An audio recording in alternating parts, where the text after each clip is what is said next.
Welcome everybody to our second ever One Club United podcast. Joining me today with a very special guest to my right here, Dean Foster, the Biggleswade United ladies first team manager. Dean, how are you doing? All right, yourself? Thank you very much for coming on. I'm doing very well. No worries. So I thought it was just a bit of an icebreaker really. How you been? Yeah, good. All good, yeah. Yeah, and obviously lockdown's been going on for like 3 months since Christmas. So you've only been back about a month. Yeah, I've only been back a month. You've been enjoying it back here? Definitely. It was nice to... I had a little one last year, so it was nice. Part of the lockdown, the only good part about a lockdown was I got to spend a bit more time with the little one. But after 2 weeks of not playing on Sundays, I was ready to come back. So. What else did you do in lockdown? Did you spend it sort of watching back videos or anything like that, analysing? I watched some of our games, mainly the highlights that Jack puts together for us, see what things we could try and train in or on a Sunday, but try to keep it less, not interacted with the ladies, but let them have their own space kind of thing. Everyone was dealing with lockdown in different ways and different personalities in the group, so just try to distance ourselves, make sure they knew we was there, but at the same time let them have a bit of time off. And Did you provide them with any sort of ways to keep fit or any sort of training methods? We did. We got Bernat to send them programs individually, but a lot of them just decided to do their own thing anyway, so we got quite a good group that do a lot of stuff outside, like running, or we've got a tennis coach, a lady that goes, she's 40, Karen, she goes running by herself every day. It's good, yeah. And obviously it's obviously very mentally draining being in lockdown, not being able to go out and that. How was your mental state? Were you able to cope very well? I was still at work every single day, Okay. so for me it was, if I didn't have that, I think I'd have struggled a bit. It was still, for me, it was like everyday life, because I was still going out to work and coming home like a normal day. So for me, it was a lot different to everyone else, simply because I was still going out every day. I weren't like locked up in the house, so not that I enjoyed lockdown one bit. It's not. let's get that part right, but. Would you say you sort of missed the adrenaline of being on the bench, cheering on the ladies team? I just love football, inside and out. So being away from football, or everything to do with football. So going to watch City or with the ladies, I just miss everything to do with that. So I'm glad to be back, and slowly we're getting to a point where we will be going back. Yeah, it's great, and obviously you're playing now again. Obviously not really got much left, about a month left, and obviously we've got another long summer ahead. Yeah. At least there's still football for you to enjoy with the Euros and everything, and get straight back to next season and playing. So with every podcast, I like to start off with sort of discussing your first ever football memories, and obviously sort of working our way up through that. So do you remember your first football memory? Weird. There's two things I remember actually. First ever game you do, I played for a little team called Priory Park. Then growing up, I went to men's football when I was 15. I started training with the team and then played. And it was, in a personal way, really good and weird, because my granddad was playing in goal and my dad was playing up front. So when I played in that team, it was just weird. We played a season together, and it's just weird with your dad. Not nice all the time. Weird with your dad, playing with your dad and granddad. But yeah. The two memories I have is that when I first joined men's football, and obviously when you first play when you're really young. Yeah. But I've been around football all my life, so. At least you had a bit of chemistry on the pitch though, sort of linking up. You'd like to think that, but a lot of arguing on that pitch too.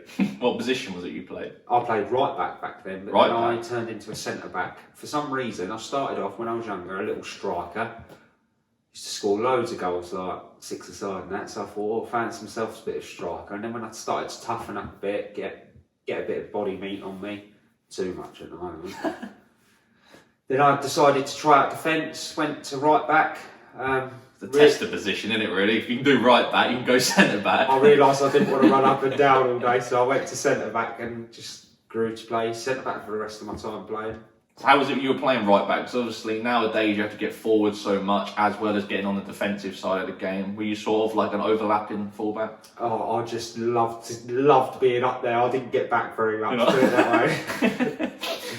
Fair enough. So you say you supported Manchester City. Did you support them as a kid? Yeah, I did growing up. All my family, my dad's side, are all from up there, and that's how I got into supporting City. So, Are you from Manchester or are you from around I'm here? from here, St Neots, so Oh, okay. 20 minutes down the road. Do you go to many games? I do actually. More away games, obviously it's quite a long way to go, like on a Tuesday or a Saturday. By the time you get up there on a Saturday and come back, your whole weekend's done.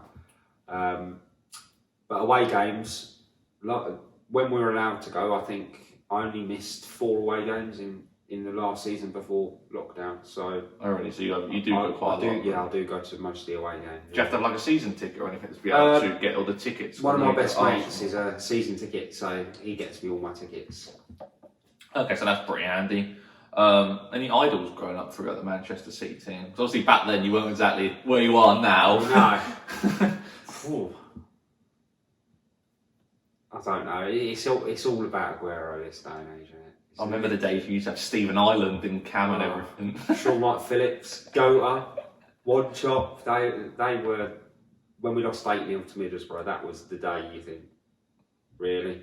And then the next day you go to San Rubino and you're like, all right. It's like the golden age of Manchester City now, and you can enjoy everything about it. So leaving school, did you go to college? I went to college, yeah, where I done my football coaching. Okay. Did a sports diploma in college for 2 years, and then I left college, and I thought I was going to really enjoy getting straight into coaching, but I rushed myself a bit. Went to Bedford Town to coach one of their youth teams, and didn't enjoy it. But I think it was because I wasn't ready. Okay. I'd gone from every day like learning new stuff about football, coaching with adults, people my age, to then jumping into like 10-year-olds, 15-year-olds, and like youngster. So I wouldn't say I didn't enjoy it. I just don't think I was ready to be in such a solid, committed environment at that point. Just when I was leaving college, I needed to grow up, find myself a decent job, stuff like that. So it was just the wrong time to go there, really. Do you feel that was like a confidence thing, or do you think because of you coaching younger players, you sort of more looking after them as well as playing rather than sort of just letting them crack on with whatever you say? No, yeah, that's the thing. When you do coach youngsters, it almost becomes like, right, you've got to look after them, show them. It is different to what I've known. So, but it was a learning thing, and it's stuff that I won't forget and I can put down that I've done. So have you got your UEFA licences? no, I've just got my level 2 FA. Do you think you'd ever go for those? I'd like to think so. The club helps out. Biggleswade helps out with that, so I don't see why not. And obviously, getting into coaching, what actually made you want to become a coach? I just love football. Ever since I was younger, every day was about going for a kickabout with your friends after school. Or then I decided to do football at college as well. So basically, my whole life, I've always been in and around football, whether it's been playing or getting involved on the sidelines. So it's just something I've always been interested in. Did you say you've ever been to university to study? No, I haven't. No. Is there anything you wanted to do that, or did you just want to get out and get experience? I just wanted to get out, get to work, and find myself a decent job. And back then, it's different now. Like, a lot of people leave and go to university, but back when I left school, not many people were going to university. Not a lot of people could afford to go to university and all that. So it's a bit different now to what it was back then. There's 2 lads that were in like our friendship group that went to uni, and no one else did. So for sure. Did you have any role models sort of going into coaching? Did you look at any certain, maybe one of your teachers, or maybe a certain manager you'd sort of look at and sort of... I did, yeah. My PE teacher in school, his name was Mr. Simpson, and he used to play the same level as Biggleswade United, actually, and he used to join in the matches and stuff at PE, and I just thought the way he was, how he was towards us kids and stuff, I thought, I want to do that. Yeah. And yeah, ever since school, I see him about, and we always say hello and that, and he always laughs. We laugh about him in the matches and that, but he is the kind of person that you think, yeah, he's good at what he does, and I think that helps. Yeah, for sure. Honestly, what other experiences did you get before you joined Biggleswade United, or was Biggleswade your next step up from? No, I went to Bedford Town, as I said, with the youth, and then I went to Eton Soken as a manager down there. Only spent a season there, but again, it was a good experience. And then one of the girls here knew me and spoke with Guillaume, and I got a call from Jack. That's how you pronounce his name. And he basically asked me a few questions, and they set up a face interview on Zoom because we was on lockdown. And went from there really. So how long have you been at Biggleswade United now then? That was my first season that come to an end early. So you've pretty much been here as long as I've been here then. A year, yeah. So it's gone pretty quick, isn't it?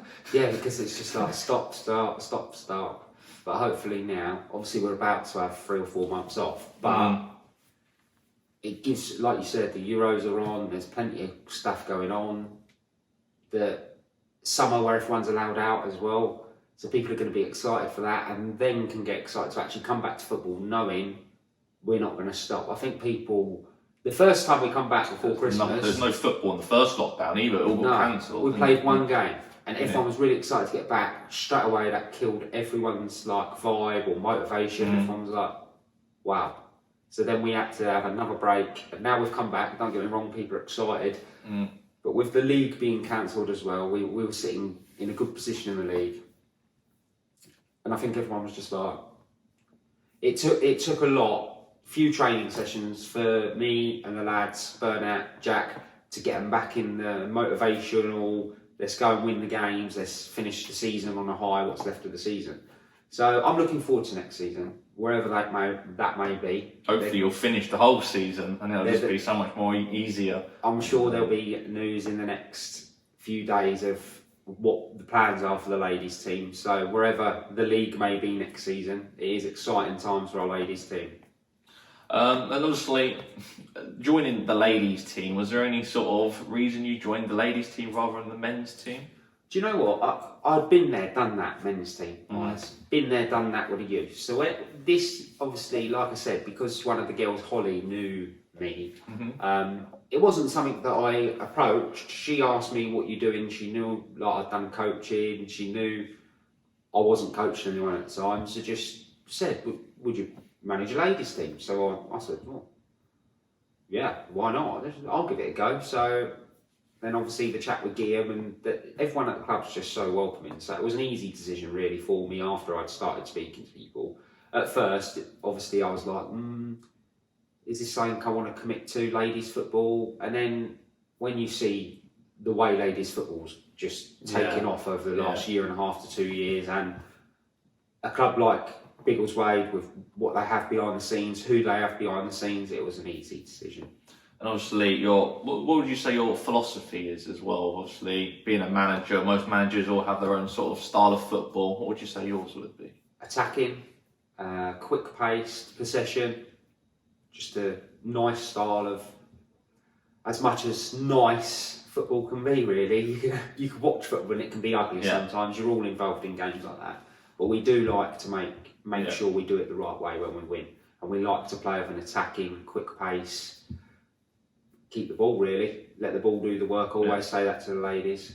And would you be able to say, from all your experience of coaching so far, was it useful going into the ladies team, or did you have to slightly change it, obviously, from ladies and men's? Maybe there'll be certain things you can't say or certain things you can't do. Yeah, certain things you can't do, and certain ways of speaking. So with lads, it's quite easy because you can boom, boom, boom with whatever language or whatever aggression you want to get them up for the game. Yeah. Whereas the ladies, the personality and the traits of the personality, you have to adjust your style to the way you speak to them, the way you are, the way you compose yourself before games.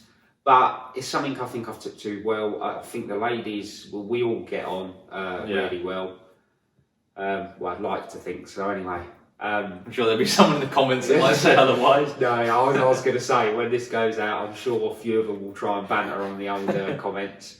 But no, it is it's something I've really enjoyed so far, and it's probably been my most enjoyable year in football so far. I'd love to have still been playing, but just wasn't fit enough, and I've got sciatica in my leg, so every time I played on a Saturday or a Sunday, it would take me till Thursday to get over it, so it just wasn't worth it. Right, so obviously you spoke about your philosophy, and I know obviously on the club philosophy, the Biggleswade United want each of their teams to play, from the academy to the men's team to the ladies team. Do you like having the whole club have one philosophy? Obviously, they want fast, attacking, attractive football. Yeah, definitely it helps, because you train in the same ways. Everyone's minds are in the same way. Everyone's perception of the club is always the same. If you go to, say you turned up to training for the men's, training for the women's, training for the under-23s, the youth, all the way throughout, the same styles be implemented in the training sessions. Or on a match day, if you turn up to a match day, everyone's got the same philosophy in their head, know what they want to do. So there's never that, oh, maybe he's doing this differently. Maybe we're all trying to do the same things. So it helps. Do you ever speak to Christian or Cameron about different techniques they may be using, and you try, or maybe just some advice? Do you ever ask? Yeah, that's a good thing as well. Like Christian, you can always approach Christian to talk to him, ask him questions. He invites me along to the first team games. I go with the first team twice. I've been with them just before the lockdown, and yeah, it's the same situation in the men's team. They want to play the same way, and it's having the approachable people around you to help and give you new ideas. Sure. And sort of just moving on to your best managerial experience. So this could be something you really enjoyed doing, or you're really proud of as a team or as an individual. What would you say your best moment has been so far? Could be a win, could be something on the training ground. I will say probably a game, the County Cup. Okay, yeah. Here, so far at Biggleswade, the County Cup game away at Wootton, I think. Penalty shootout win. Yeah. Everyone writ us off. We'd lost to Wootton in the league. We knew it's a close game. Both games were a close game. We knew it was going to be a tough game because they were the only team that beat me so far. Beat us so far. Me, obviously, as well. To go over there, I think everyone writ us off. We're up against it a bit. They keep the ball.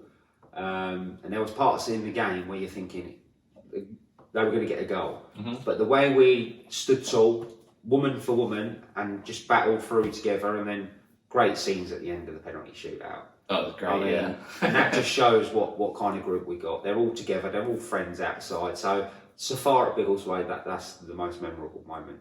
And obviously, being a manager, do you like just to be passionate and making sure everyone has fun and not having that the sort of the serious side of it, that making sure everyone still is having a great time? Yeah, the balance. You have to have balance. So, like at this level of football, the girls want to have fun. They want to see their friends. They want to have a social side. But then there's that. Yeah, they're always serious on the pitch, and I always say to the ladies, "We're there to win a game." I don't like losing football games. No one does. But as a team, this ladies' team, I drum it into their head every time. We go out there and we win the game. Simple as that. You don't lose. It's not as simple. You ain't going back in that change room if you don't lose. Yeah. Right. I won't speak to you till training on Wednesday if we lose this game. No, we don't talk about losing. We don't talk about drawing. We just don't speak about it. And to be fair, I've lost once in a year, so.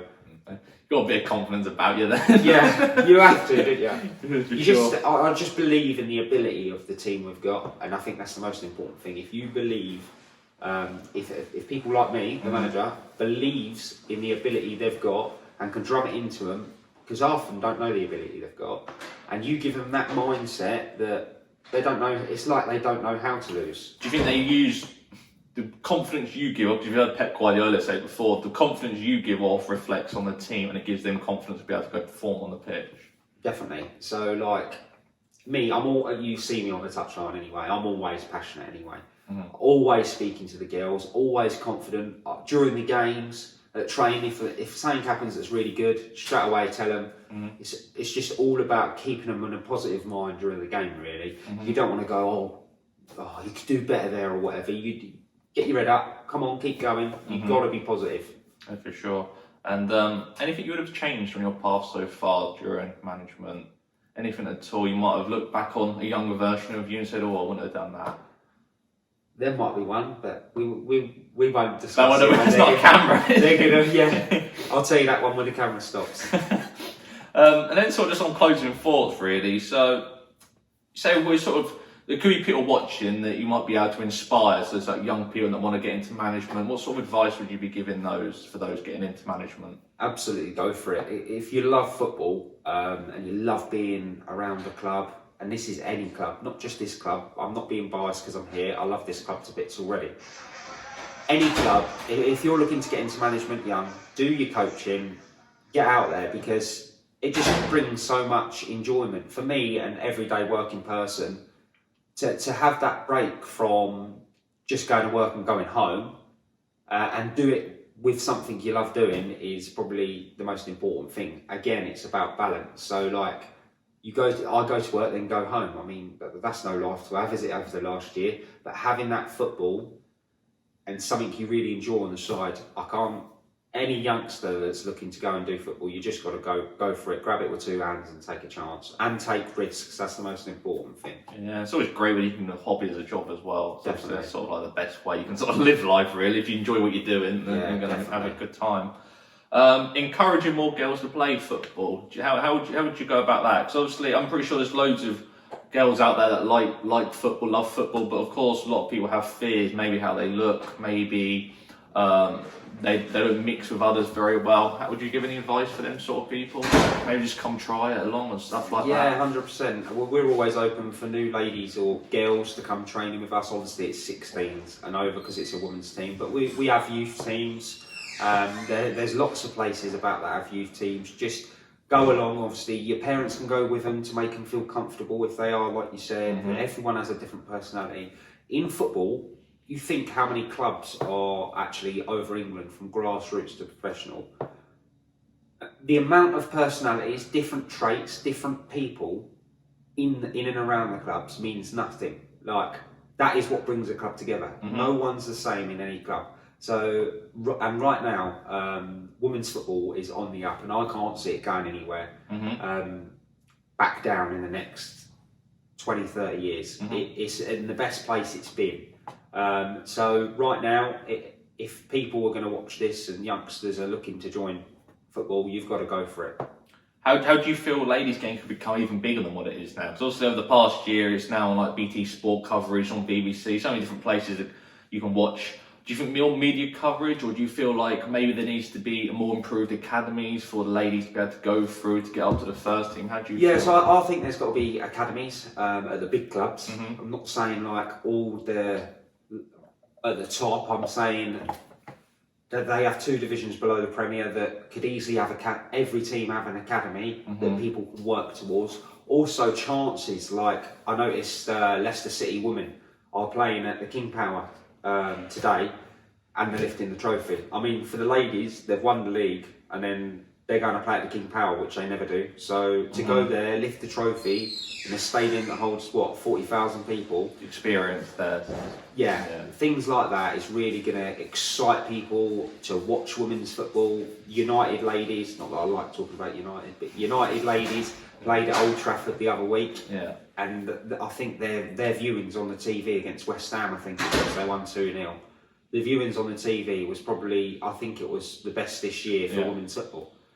And it's just about giving them chances. And yeah, pretty much just some closing thoughts really now, coming to the end of the podcast. Any personal or team goals you'd like to be achieving within like the next 2 to 3 years, let's say? Bit of a time frame there, obviously it's your first full season, so... To win everything, really. Win everything. To win. Fair enough. No, we, as I said, there's an exciting stuff coming out of the ladies in the next few weeks. And next year it's going to be really exciting. We're going to go on a new chapter, a new challenge for the club, for ladies football within the club. So for me, it's just to see how far I can take this team and to see where we are, like you said, in 2-3 years. Let's see where we are, and hopefully I can take this team as far as possible. Excellent stuff. It sounds promising. Obviously, you are looking for players to come down for trials and everything. So you're looking to expand the team even more. So if you are interested, obviously do get in touch with us on our socials and that. There'll be email addresses you'll be able to click on and ask to come down for a trial and obviously meet Dean and the players. But Dean, I'd like to thank you for coming on. Obviously, you weren't massively confident about doing it, but you've done fantastically, of course. And I hope everyone enjoyed watching this. Please leave a thumbs up if you did, just to let us know, and we'll see you on the next one. Cheers, take care.